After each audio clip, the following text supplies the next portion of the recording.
Welcome Trinidad and Tobago to our News 4 report, a product of the Government Information Services Limited and the Ministry of Communications. I'm Joseph Lopez. Let's take a look at the headlines.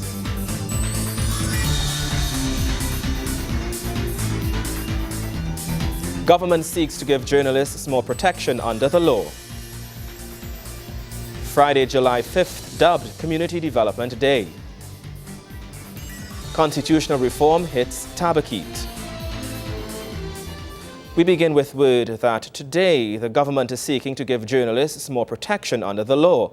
This following a note which has been presented to the Cabinet by Prime Minister, the Honorable Kamla Persad Bissessa.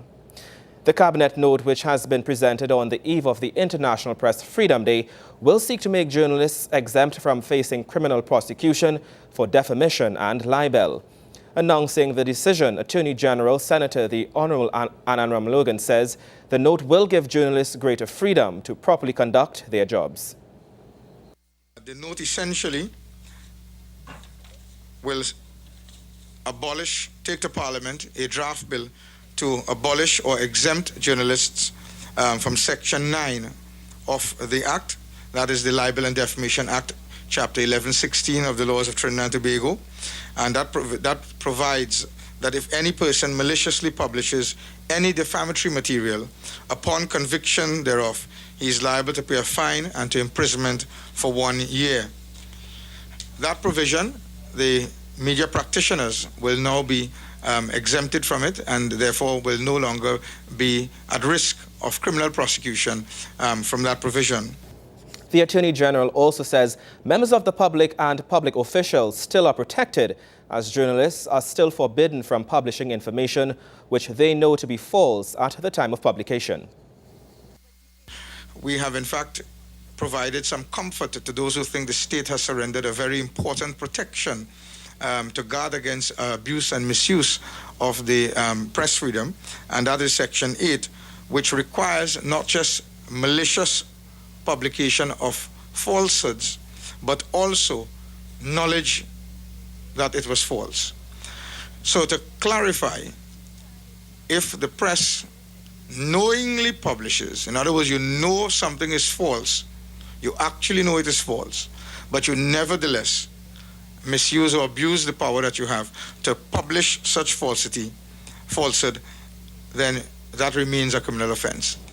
In other news, 1,000 flags are expected to be distributed among citizens as the Ministry of National Diversity pushes forward with its Flag in Every Home initiative. Ladies and gentlemen, brothers and sisters, I invite you all to exemplify the meaning of our national flag, a beacon of strength, of unity of purpose, and of the wealth of the land as represented by the black diagonal. Let us be the force of the vitality, warmth, courage, and friendliness of the people of Trinidad and Tobago as represented by the red. Let us be the symbol for the cradle of our heritage, the purity of our aspirations, and the equality of men and women under the sun as represented by the white.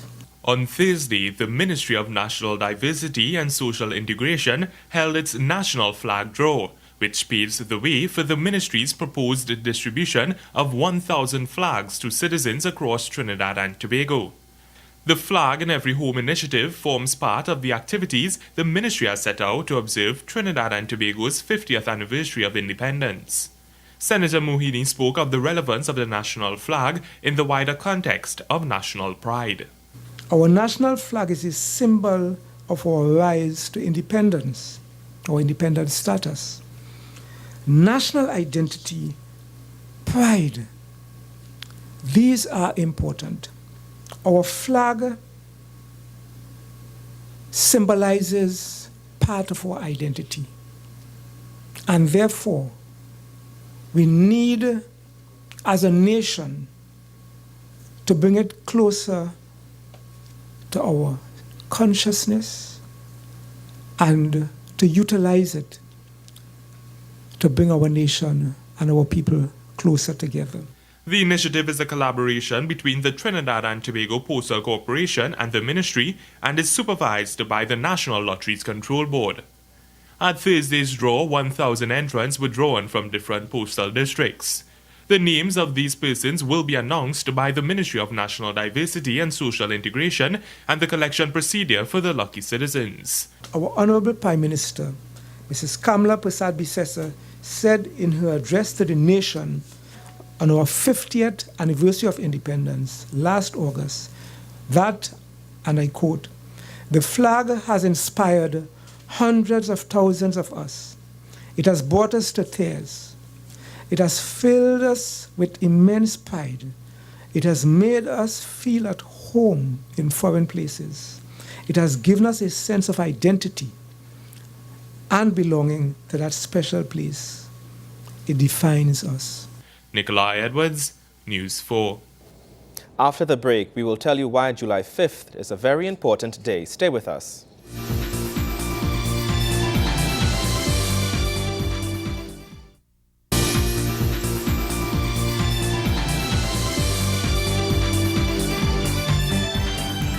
Thank you for staying with us. Beginning this year, Friday, July 5th, will be observed as Community Development Day, announced by Minister of Community Development Winston Gypsy Peters during the launch of the Community Development Partnership Forum and Exhibition. The minister says this is not a public holiday, however, just a day focusing on the role of the ministry and the people involved in doing community work.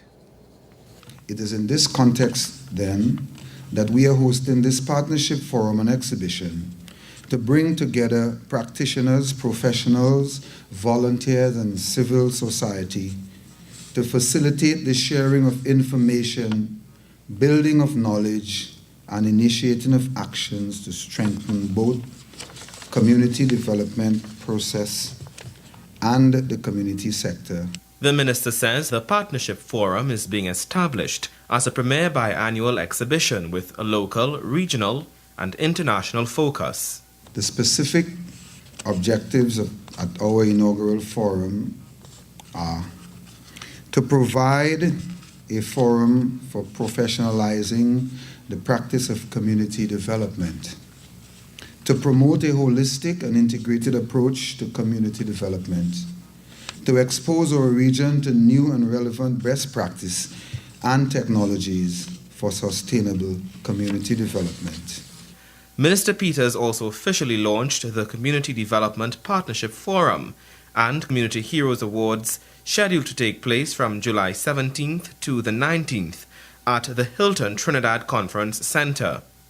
The forum will explore the economic aspects of community development, as well as the social elements and factors important in the advancement of communities as a whole and the respective residents.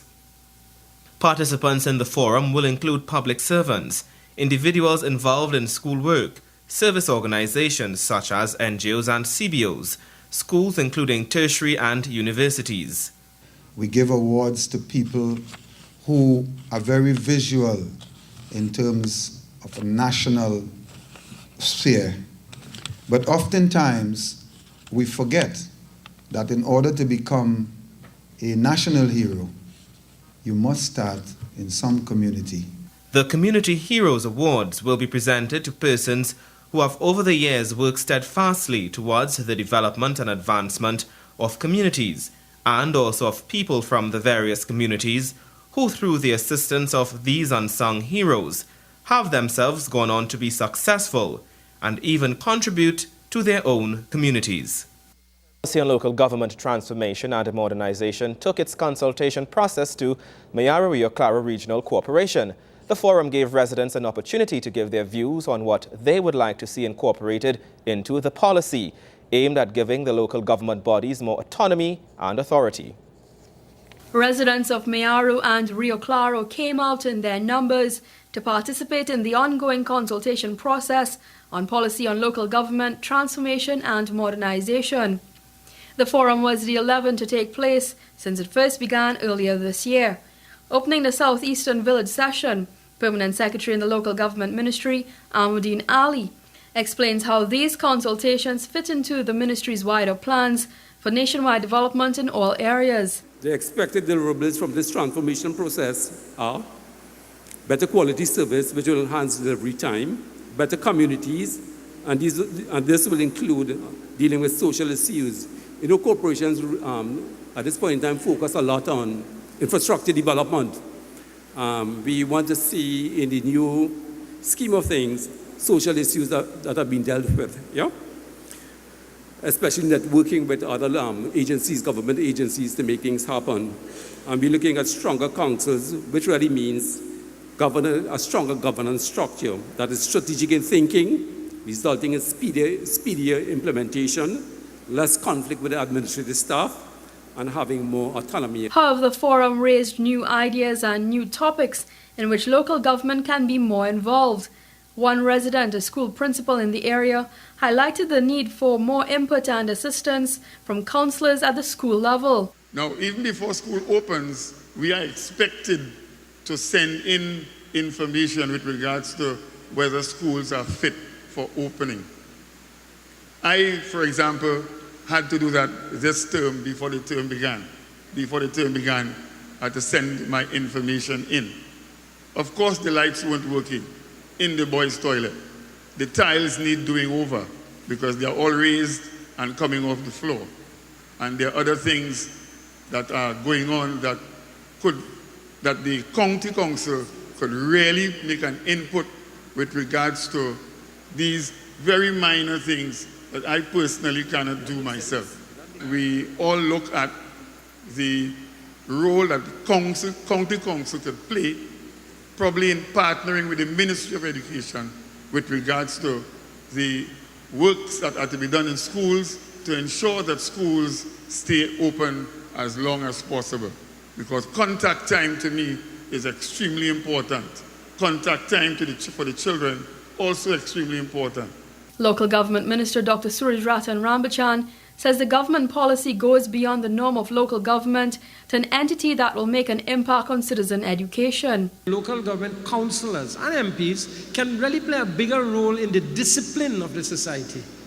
The discipline of the society. So it's a kind of redefinition of what the role of the local government councillor is beyond the drain and beyond the road and so on. And that is why if you look at the front page of the magazine, you'll see we talk about, yes, delivering better services, but the second one is building better communities. And it's in the building of better communities that this expanded vision of the role of the local government councillor. Some of the other concerns raised by residents focused on the role of councillors as well as the wider structure of the proposed document and neighbourhood policing. When we're looking at, the councillor's full-time job, when, for example, you have a councillor who's already in a job working with a company, if he has to give up that job to come full-time, after that, he has to face a screening committee after, whether he wins, if he wins or not. And that could create a problem also. I am saying, so we need to look at that also.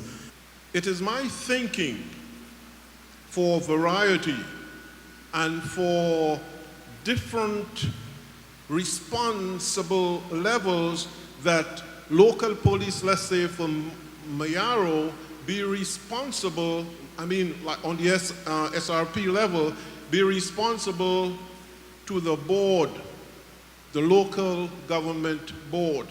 These consultations come ahead of the local government elections, constitutionally due in July this year. Kimberly Ramkalawan, News 4. Up next, the very latest in sports. Stay with us.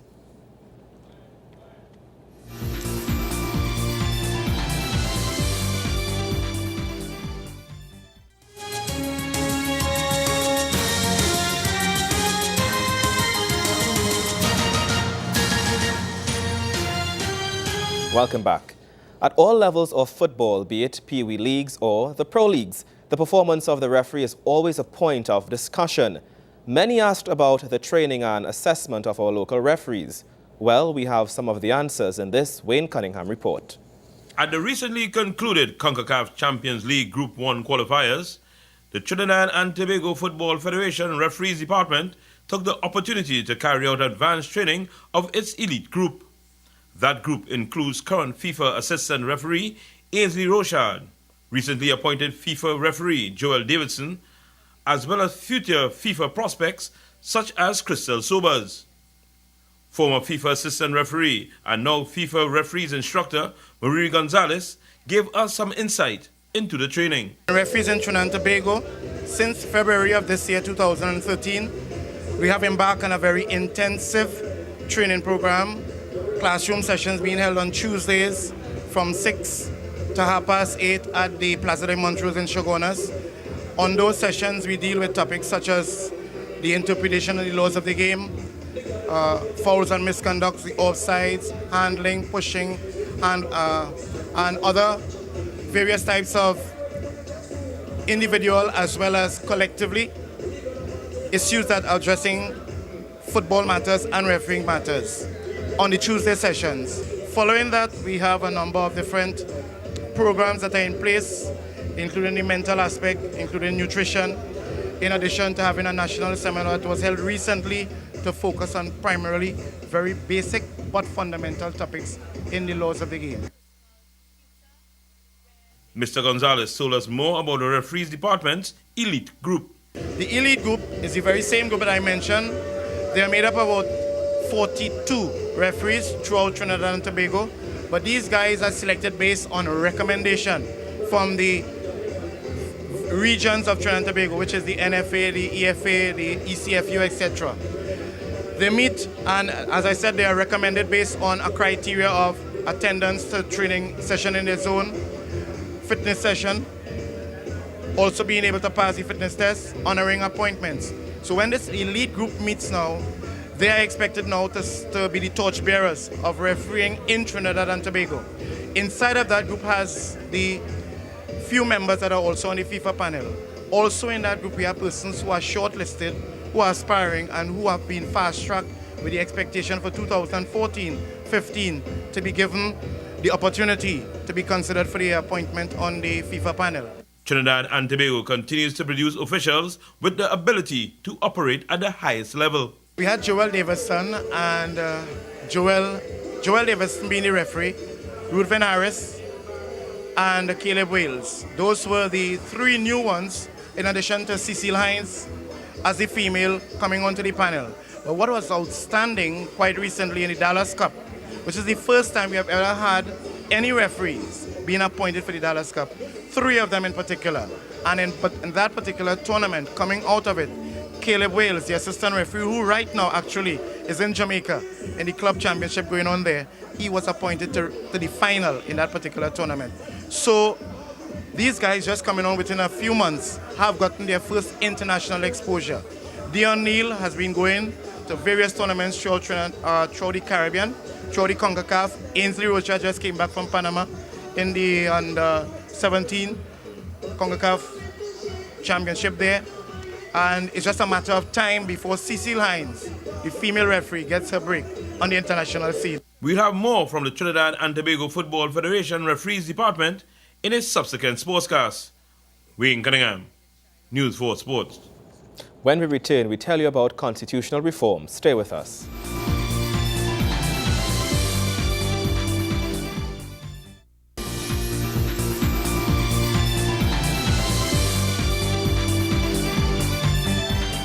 Welcome back. The public consultations on constitutional reform continue as the residents of Tabaquite have now also gotten the chance to give their input on the topic. Present at the talks was Minister of Legal Affairs, the Honorable Prakash Ramada.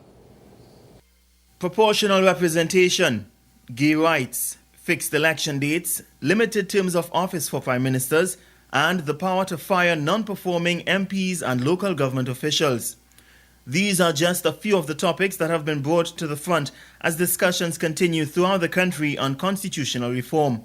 Speaking at recent consultations held in Tabaquite, Legal Affairs Minister Prakash Ramada describes the talks as a significant event in this country's history.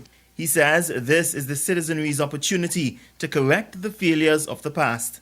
Minister Ramada expresses his belief that although constitutional reform is a complex and important matter, its greatest input should come from a simple but also equally important source: the people of Trinidad and Tobago. This constitution will really be the new guideline, the rule book for how the government interacts with the people and how the people interact with the government, and how the institutions that we give authority to become responsible to your needs. We have all complained over the years of failures of politics and failures of all kinds. And I say that the one way to change failures is to change the rules. And the Constitution, as Penny has indicated, is the supreme law. So we need to change that, to create a new framework to better allow for your voices to be heard, for your thoughts and your wishes to be respected by those you give authority to govern. And that is what we really embarked upon here. The Legal Affairs Minister insists the public consultations can only serve to better our country and finally give citizens the decision-making powers they deserve. Trinidad and Tobago is a great nation just waiting to happen. Our citizens need to feel more connected, more in direct control of their destiny. And what we are doing here today gives that opportunity to make it real, to make it happen. Persons interested in having their say on constitutional reform are encouraged to visit www.reformtheconstitution.com. The next consultations will be held at the BP Mayaro Resource Center in Mayaro this Saturday at 5 p.m. Gregory McBurney, News 4. And that story brings us to the end of our News 4 report, a product of the Government Information Services Limited and the Ministry of Communications. I'm Joseph Lopez. Thank you for watching.